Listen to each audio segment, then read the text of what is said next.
Jei and I, actually it was Jei that called me up one day, and Jei is my personal healer. Some of you know that I injured my neck this fall and was looking at having a major surgery. I had a herniated disc and 5 compressed discs and was out for over a month in excruciating pain and was told I needed major surgery. And my husband has known Jei for over 30 years and said, you know, before you go this extreme measure that will be an ongoing painful experience and most likely more than one surgery, why don't you go see Jei Atacama? He said, coincidentally, I ran into Jei on the street the other day and out of the blue he asked about you. A gentleman that I had never met before was inquiring about my health. And so I of course, you know, it was kind of a no-brainer, like have surgery or go see Jei Atacama. I was like, sure. And that afternoon, my husband virtually carried me, neck brace and all, to the taxi. I was in so much pain, in tears, and to Jei's studio here in the building. And halfway through the meeting, I was already like moving and talking to Jei. The tears were subsiding, and he looked at me very pleasantly with this adorable face that I've grown to love, and said, I see exactly where the pain in your neck is coming from. By the time I left, I had already taken the neck brace off, and I went to lunch with my husband downstairs. And then I walked home. I live on 13th Street.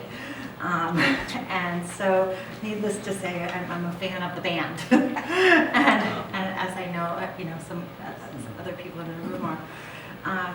And so I had said to Jei, because I'm a talent manager, I had said to Jei, I said, would you mind if I like sent you out on some auditions? I mean, I'm always like, that's like my favorite thing to ask all my favorite people. You know, because anyone I think is cute and adorable and handsome and all that, like to me, I think that's, again, another no-brainer. And so, you know, Jei was very obliging, and he said, really? Well, all right. And Debbie was very cool about helping me get things, you know, prepped and where they needed to be. So I got a call from Jei, you know, a week or two later, saying he wanted to talk to me about a TV show.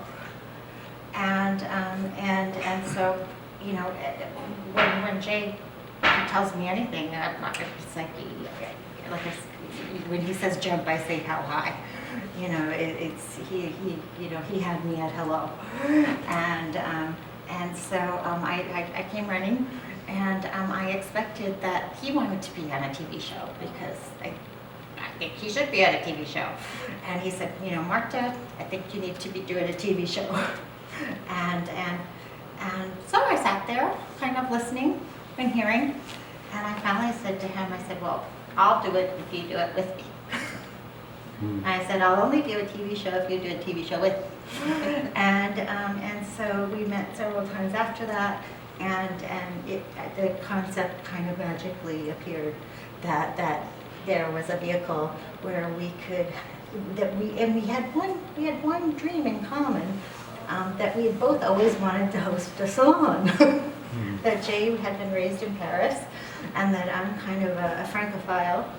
And I've always loved the Algonquin Round Table, and the idea that we could kind of organically get our friends from the arts together, and from fashion and all the eclectic minds in science and TV and fashion and quirky people that we knew together, and share our joy, our pain, and our knowledge in a nurturing collective environment, that to me was worth doing a TV show about.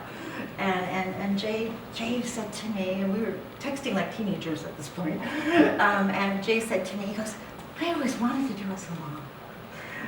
Jei also, as I told you, is a healer.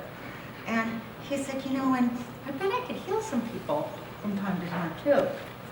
And I said, and we were just laughing, Debbie Johnson and Jei Atacama and I, about how when I was a kid, I used to fix radios, that I always was like a a pretend scientist as a kid, that we got to thinking, we said, gee, maybe if occasionally someone got healed on this vehicle called TV or internet or whatever the scientific notion was, maybe if we were passionate about it, because we're all creatives, and we had a friend that was in need, and we collectively, with Jei's healing guidance, helped someone, maybe someone in the audience that saw what we were up to and experienced this happening, which we did have a healing in our last salon.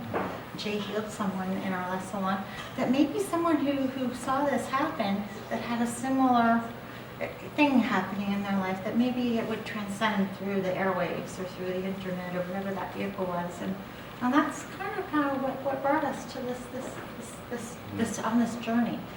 And so I think all of you that are here to participate today, and we want to talk about you, we want to talk about your art, we want to talk about anything and everything that you feel like talking about.